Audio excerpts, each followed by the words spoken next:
vous répondez ce matin aux questions de nos téléspectateurs. Et on commence avec celle de Vincent qui habite Lyon. Il se demande, j'ai 2 adolescents, ils passent leur temps devant l'ordinateur. Tiens, ça on connaît. Peut être l'impact pour eux sur leurs conditions physiques? Il y a un impact sur les conditions physiques et ce n'est pas les seuls adolescents. Il y a de nombreuses études qui montrent que la condition physique des adolescents est en baisse. Et ça depuis des dizaines d'années, depuis environ 40 ans. Par exemple, il y a une étude sur des jeunes Européens qui a été faite qui a montré que le 800 mètres, il y a 40 ans, il était couru en 3 minutes. 4 minutes actuellement, c'est 25% de chute des capacités physiques. Il faut savoir, par exemple, que 3 enfants sur 5 n'arrivent pas à faire 4 sauts à cloche-pied en rentrant en 6e actuellement. Tout ça, c'est une baisse considérable de la condition physique. Résultat, ça a un impact sur leur santé. Sur leur santé actuelle, on sait qu'un enfant qui a un surpoids a d'énormes risques d'avoir des maladies cardiovasculaires avant 40 ans. Avant 40 ans, c'est une bombe à retardement. Ça, c'est un message qu'on entend peu, mais qu'il faut absolument donner. Et ça, on peut le contrer. On peut le contrer comment ?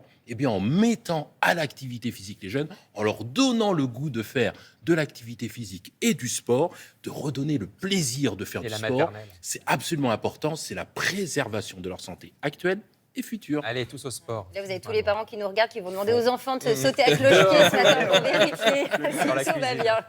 Autre question, Jean-Marc, celle de Nicolas qui habite à Montpellier. Il aimerait savoir, quand je cours, je sens parfois mon cœur battre fort. Est-ce grave ? Ah oui, sentir son cœur battre fort. Alors ça peut être très positif évidemment, mais on parle de palpitations. Ou les médecins, on parle d'extrasystole. C'est un battement en plus supplémentaire qui arrive et qui donne cette impression d'avoir un cœur irrégulier. Alors, le fait d'entendre ou de ressentir son cœur qui bat fort, ça, c'est pas très grave. Et d'ailleurs, on va dire que 25% des personnes, tout le monde fait des extrasystoles, en fait. Seulement un quart, à peu près, les sentent. Les autres ne le sentent pas. Donc, le fait de sentir son cœur battre fort, ça, c'est pas très grave.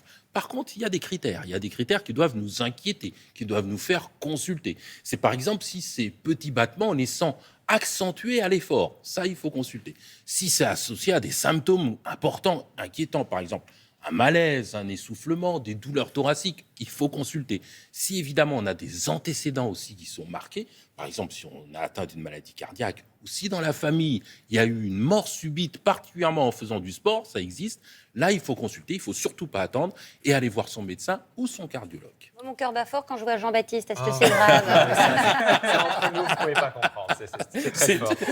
C'est physiologique, le diagnostic. On termine avec la question de Christelle, qui habite Bourges. Elle s'interroge. J'ai arrêté le sport il y a 3 mois après une blessure au genou. Tiens, vous connaissez aussi, vous aussi, je crois. Oui. Qu'est-ce que vous nous conseillez pour reprendre justement l'activité physique ? Absolument. Quand on est blessé au niveau du genou, il faut après faire une réathlétisation. Et cette réathlétisation, elle va se faire après la rééducation.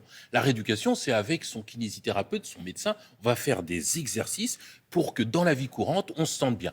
Bon, la réathlétisation, ça veut dire la reprise progressive du sport. On doit le faire quand déjà on n'a pas de douleur à la marche, quand on est capable de plier son genou et quand on tient bien en équilibre sur le membre qui est atteint. Ça, c'est les 3 critères de base. Les 3 critères de base. Ensuite, on va commencer par remettre en charge progressivement le membre inférieur, par des paliers de 4 semaines, 5 semaines.